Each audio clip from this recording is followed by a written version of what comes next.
everyone, my name is Emma Shibata and I'm a student at the San Diego State University School of Nursing, and today I'll be demonstrating how to put on sterile gloves.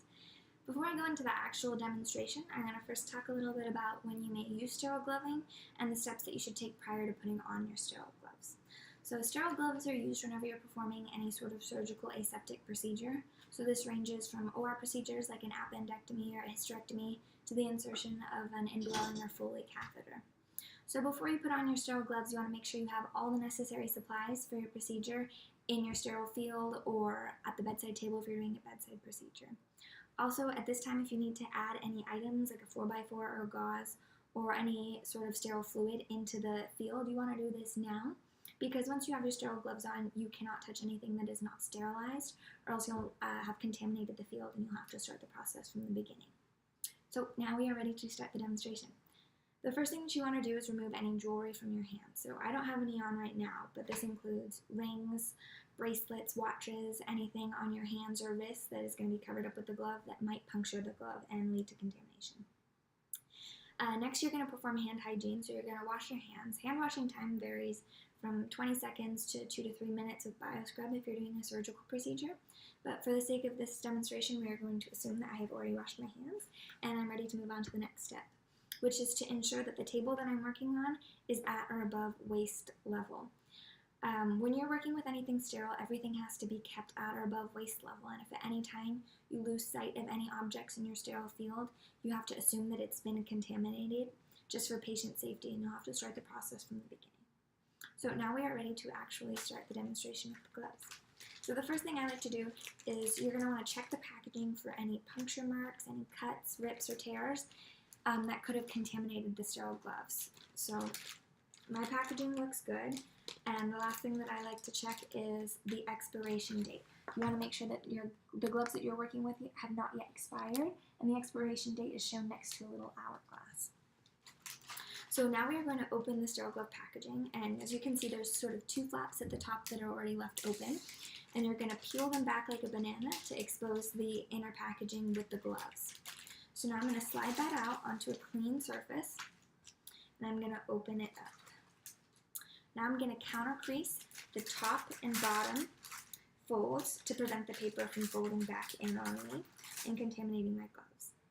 Now I'm going to take two fingers and pinch the middle folds and pull them back. I found that it works best if you pull on opposing sides and sort of pull the paper taut. This will stop the paper from folding back in and causing you to have to start your sterile gloving process. Just a reminder, whenever you're working in any sort of sterile procedure, you're going to consider the outside 1-inch border all the way around to be contaminated. So that's why I was able to sort of touch and readjust the outside of the glove packaging to make sure that I can get it where I need it to be. So now I'm going to take my non-dominant hand, my index finger and my thumb, and I'm going to pinch the cuff of my dominant hand glove. Now I'm going to lift this up and slide my hand into the glove. If it doesn't go on perfect, that's okay. We'll have time to readjust it later, but right now you cannot use your hands to sort of put the glove back on. You'll have to wait until both of your gloves are on. So now that I have the glove up to my wrist, I'm going to pinch the inside portion of the glove, which is about to be in contact with my wrist, and I'm going to lift it up and pull it back over. So now I'm going to slide my 4 fingers under the cuff of my non-dominant hand glove, and I'm going to make sure that I keep my thumb away. The reason for this is a lot of times when people use the thumb to grasp the glove, they'll end up rubbing their thumb against their skin and contaminating the gloves. So I'm going to slide my 4 fingers under the cuff, lift it up, and I'm going to scoop my hands in, being sure that I don't touch any part of my skin with my gloves.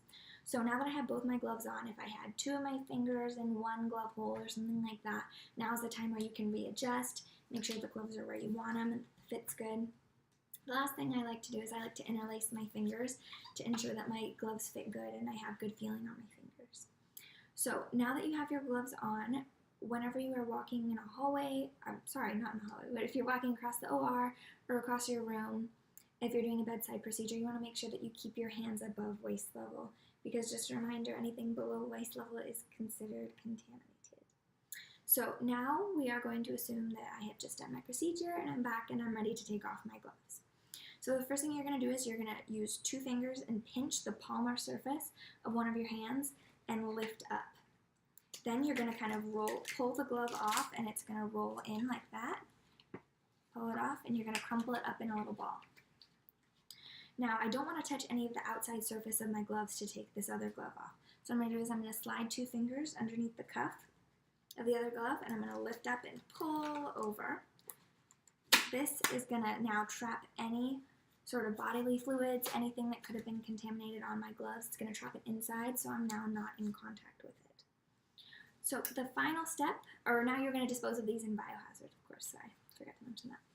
And now that the actual gloving is complete, the last thing that you're going to want to do is perform hand hygiene, once again, to remove any possible contaminations that could have gotten through the gloves.